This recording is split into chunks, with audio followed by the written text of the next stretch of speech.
አርጀንቲና ከአይስላንድ ጋር ባደረጉት ጨዋታ ማለት ነው አርጀንቲና 3-0 ረቷል። እሱ አይደለም የሚገርመው ነገር ከዚህ በፊት ማለት ነው ደጋፊው ሜሲን ለማየት ገብቶ ሳያይ የወጣበት አጋጣሚ ነበር። አሁንም እንደዛው ሜሲን ማየት እንፈልጋለን አሉ። እንደምታዩት ተቀይሮ ገባላቸው። ልክ ተቀይሮ እንደገባ 3 ተች ብቻ ነበር ያስፈልገው የሚገርም አሲስት ለማድረግ ማለት ነው። 3 ተች አስባችሁታ። ከዛስ ያደረገው አሲስት ደግሞ በጣም የሚገርም ማንም የማይጠብቀው ማለት ነው። ያን አሲስት አስመልክቶ በተገኘውን ፔናልቲ ራሱ ሜሲ አግብቶ አስቆጠረው።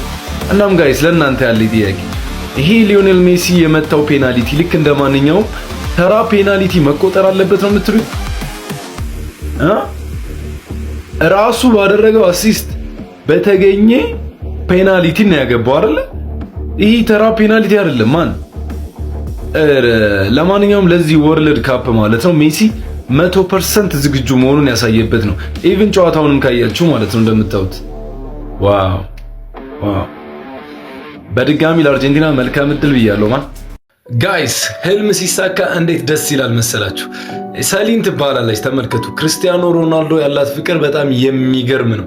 ልጁና ሁሉ ስትደግፈው ስትወደውና አሁን ካደገች በኋላ እንዲሁም ደግሞ በቲክቶክ አካውንቷ 20 ሚሊዮን እና ከዚያ በላይ ፎሎወር ያላት ሲሆን የኳስ ኮንተንት ነው የምትሰራው። ክርስቲያኖ ሮናልዶ በቃ ያላት የሚገርም ፍቅር ነው።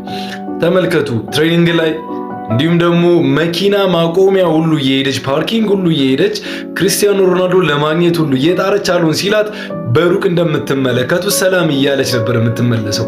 በጣም ረጅም ጊዜ ነው እንደዚህ ያደረገች ስታጠፋ የነበረው ማለት ነው። የምትታወቀውም እንደምታውቁት እንደዚህ ጎሎች ከመግባታቸው ከደቂቃዎች በፊት ጎሎች ገብቷል እያለች በምታጋራቸው ቪዲዮ ቫይራሎች ወጣለች ማለት ነው። ልጅቱ እንደምትመለከቱት ማለት ነው ባለቀ ሰዓት ማለት ነው ህልሟ ተሳካላት። ክርስቲያኖ ሮናልዶን አገኘችው። ክርስቲያኖ ሮናልዶን አግኝታ ሁሉ ማውራት እስኪከብዳት እያለቀሰችላ ማለት ነው። ክርስቲያኖ ሮናልዶ ራሱ በቃ ታልቅሲ ፎቶን እነሳ ሁሉ እስኪላት ድረስ ነበር ያለቀሰችው የረጅም ልፋቷ ሲሳካላት ማለት ነው። ያው ሮናልዶ እንደምታውቁት ነው አይደለም ለነዚህች አይነት አድናቂው ለተዳናቂው ራሱ የሚገርም ሪስፔክት የሚሰጥ ተጫዋች ነው። ለማንኛውም ህልሟ ተሳክቶላታል። ይመቻት ማን።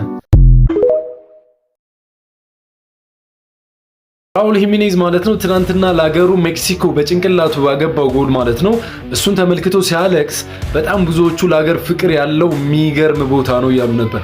ጋይስ እሱ ብቻ አይደለም ከ3 ወር በፊት አባቱን አጥቶ ነበረ። እሱም ብቻ ሳይሆን ማለት ነው ራውል ሂሜኔዝ እንደምታውቁት በ2020 እንደዚህ ሉዊዝ ጋር ተጋጭተው ማለት ነው በቴስታ ሉዊዝ እንደዚህ በፋሻ ተጠቅልሎለት ምናምን ቀለል ያለ ጉዳት ነው ሲባል ግን በተቃራኒው ግን ራውል ደግሞ እዚያ ጋር ወደ ጭንቅላቱ ደም ፈሷል ተብሎ ኃይለኛ ሰርጀሪ ነበር የተደረገለት። ከዛም በኋላ በሰርጀሪ አልቆመም። ለ200 ቀናቶች ያክል ከኳስ ርቆ ነበር። በጭንቅላቱ ደም ፈሷል ምናምን ተብሎ በጣም ኃይለኛ ጉዳት ነበር ያሳለፈው ማለት ነው። ከዛ በኋላ ምናምን ከወደ ኳስ ከተመለሰ በኋላ በጣም በፍርሃት ነበር ሲጫወት የነበረው ማለት ነው። በጭንቅላቱ ኳስ ከነካ የአይነት በሽታ ይነሳል በሚል ፍራቻ በጣም ተጠንቅቆና ፈርቶ ነበር የሚጫወተው። ግን ያ ሁሉ አልፎ ማለት ነው ትናንት እንደምታዩት በ2026 የዓለም ዋንጫ ለሀገሩ ህመሙ ትዝ አላለው ነው የምላችሁ። በጭንቅላቱ ገጭቶ ነበር ያገባው። ካገባም በኋላ እንደምትመለከቱት አልቅሶ ተንበርክኮ የሞት አባቱን እያስታወሰ ነበር ሰለብሬት ያደረገው።